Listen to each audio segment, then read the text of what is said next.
মক্কা তখন ইসলামের জন্য সবচেয়ে কঠিন সময় পার করছিল। রাসূলুল্লাহ সাল্লাল্লাহু আলাইহি ওয়াসাল্লাম আল্লাহর একত্বের দাওয়াত নিয়ে দাঁড়ানোর পর কুরাইশ নেতারা একে নিজেদের ক্ষমতার জন্য হুমকি হিসাবে দেখল। ধীরে ধীরে তারা শান্ত বিরোধিতা ছেড়ে প্রকাশ্য নির্যাতনে নেমে পড়ে। ইসলাম গ্রহণকারীদের ওপর চালানো হয় অমানবিক অত্যাচার। বেলাল রাদিয়াল্লাহু আনহুকে উত্তপ্ত মরুভূমিতে শুইয়ে বুকে পাথর চাপা দেওয়া হয়। খাব্বাব ইবনে আরাত রাদিয়াল্লাহু আনহুয়ের পিঠ আগুনে ঝলসে দেওয়া হয়। আর সুমাইয়া রাদিয়াল্লাহু আনহা ইসলামের প্রথম শহীদ হিসাবে শাহাদাত বরণ করেন। রাসূল সাল্লাল্লাহু আলাইহি ওয়াসাল্লাম নিজেও এই নির্যাতন থেকে মুক্ত ছিলেন না।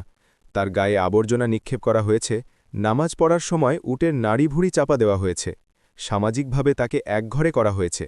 বনু হাশেমকে ৩ বছরের কঠিন বয়কটের মুখোমুখি হতে হয়, যেখানে শিশুদের কান্না পাহাড় ছাড়িয়ে যেত।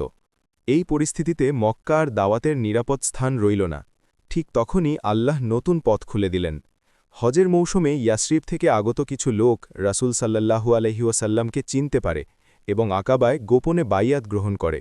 তারা প্রতিশ্রুতি দেয় মদিনায় এলে তাকে রক্ষা করবে, নিজের সন্তানদের মতো আগলে রাখবে। এটি ছিল শুধু একটি আশ্রয়ের প্রতিশ্রুতি নয়, বরং ইসলামের ভবিষ্যতের ভিত্তি। অবশেষে আল্লাহ তাআলা হিজরতের অনুমতি দেন। হিজরত মানে শুধু শহর পরিবর্তন নয়, এটি ছিল বাতিল শক্তির কাছ থেকে সত্যকে আলাদা করে নতুন সভ্যতার পথে যাত্রা। এখান থেকেই শুরু হয় ইসলামের নতুন অধ্যায়। হিজরতের প্রস্তুতির খবর কুরাইশদের মধ্যে তীব্র আতঙ্ক ছড়িয়ে দেয়। তারা বুঝে গিয়েছিল মদিনায় যদি রাসূল সাল্লাল্লাহু আলাইহি ওয়াসাল্লাম নিরাপদ আশ্রয় পান, তবে ইসলামের শক্তি আর দমন করা যাবে না। এই ভয়ে থেকেই তারা দারুন নাদওয়াতে এক গোপন বৈঠকে বসে। মক্কার সব বড় গোত্রের নেতা সেখানে উপস্থিত ছিল। প্রথমে প্রস্তাব আসে রাসূল সাল্লাল্লাহু আলাইহি ওয়াসাল্লামকে কারাবন্দী করা হোক, কিন্তু এতে আশঙ্কা ছিল তার অনুসারীরা তাকে মুক্ত করে ফেলবে। দ্বিতীয় প্রস্তাব ছিল তাকে মক্কা থেকে নির্বাসনে পাঠানো। এটিও বাতিল হয়, কারণ অন্য শহরে গিয়ে তিনি আরও শক্তিশালী হতে পারেন। অবশেষে সবচেয়ে নিষ্ঠুর পরিকল্পনা গ্রহণ করা হয়। পরিকল্পনা ছিল প্রতিটি গোত্র থেকে একজন করে শক্তিশালী যুবক বাছাই করা হবে। সবাই একসঙ্গে আঘাত করবে, যেন রক্তের দায় কোনো এক গোত্রের উপর না পড়ে। এভাবেই তারা রাসূল সাল্লাল্লাহু আলাইহি ওয়াসাল্লামকে চিরতরে শেষ করতে চেয়েছিল। কিন্তু আল্লাহর পরিকল্পনা তাদের সব ষড়যন্ত্রের ঊর্ধ্বে। জিব্রাইল আলাইহিসসালাম ওহির মাধ্যমে রাসূল সাল্লাল্লাহু আলাইহি ওয়াসাল্লামকে সব জানিয়ে দেন। রাসূল সাল্লাল্লাহু আলাইহি ওয়াসাল্লাম তখন অসাধারণ সাহস ও আস্থার পরিচয় দেন। তিনি হযরত আলী রাদিয়াল্লাহু আনহুকে নিজের বিছানায় শুইয়ে দেন এবং বলেন মানুষের আমানতগুলো সময়মতো ফেরত দিতে। রাতের অন্ধকারে চারদিক ঘিরে থাকা হত্যাকারীদের চোখের সামনে দিয়েই রাসূল সাল্লাল্লাহু আলাইহি ওয়াসাল্লাম নিরাপদে বেরিয়ে যান।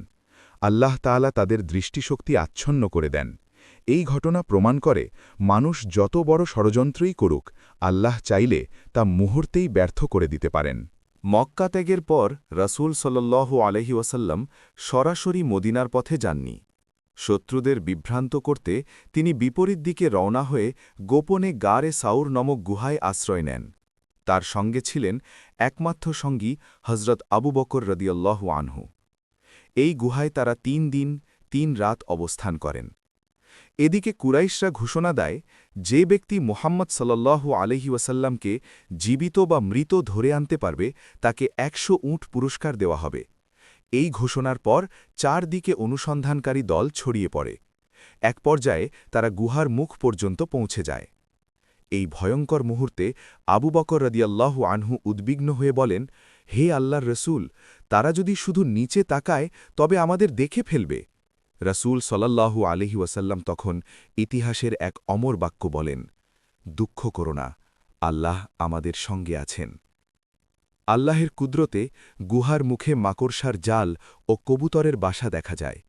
শত্রুরা ধারণা করে এখানে কেউ ঢোকেনি। তারা ফিরে যায় ব্যর্থ হয়ে। এই ৩ দিন ছিল ঈমান, ধৈর্য ও তাওয়াক্কুলের এক জীবন্ত পাঠ। গারে সাওরের ত্যাগের পর রাসূল সাল্লাল্লাহু আলাইহি ওয়াসাল্লাম মদিনার উদ্দেশ্যে যাত্রা শুরু করেন। সঙ্গে ছিলেন দক্ষ পথপ্রদর্শক আবদুল্লাহ ইবনে উরাইকিত। মরুভূমির এই যাত্রা ছিল বিপদসংকুল, তবুও আল্লাহর হেফাজত তাদের ঘিরে ছিল। এই সময় পুরস্কারের লোভে সুরাকা ইবনে মালিক রাসূল সাল্লাল্লাহু আলাইহি ওয়াসাল্লামকে ধরার জন্য ধাওয়া করে। সে খুব কাছাকাছি পৌঁছে গেলে হঠাৎ তার ঘোড়ার পা বালিতে দেবে যায়। বারবার চেষ্টা করেও সে এগোতে পারে না। সে বুঝে যায় এটি আল্লাহর পক্ষ থেকে সতর্কবার্তা। ভীত হয়ে সে ক্ষমা প্রার্থনা করে এবং নিরাপত্তা চায়। রাসূল সাল্লাল্লাহু আলাইহি ওয়াসাল্লাম তাকে শুধু ক্ষমাই করেননি, বরং ভবিষ্যদ্বাণী করেন, একদিন সে পারস্য সম্রাট কিসরার স্বর্ণের কঙ্কন পরবে। যে মানুষটি আজ শত্রু হয়ে এসেছিল, ভবিষ্যতে সেই ইসলামের বিজয়ের সাক্ষী হয়।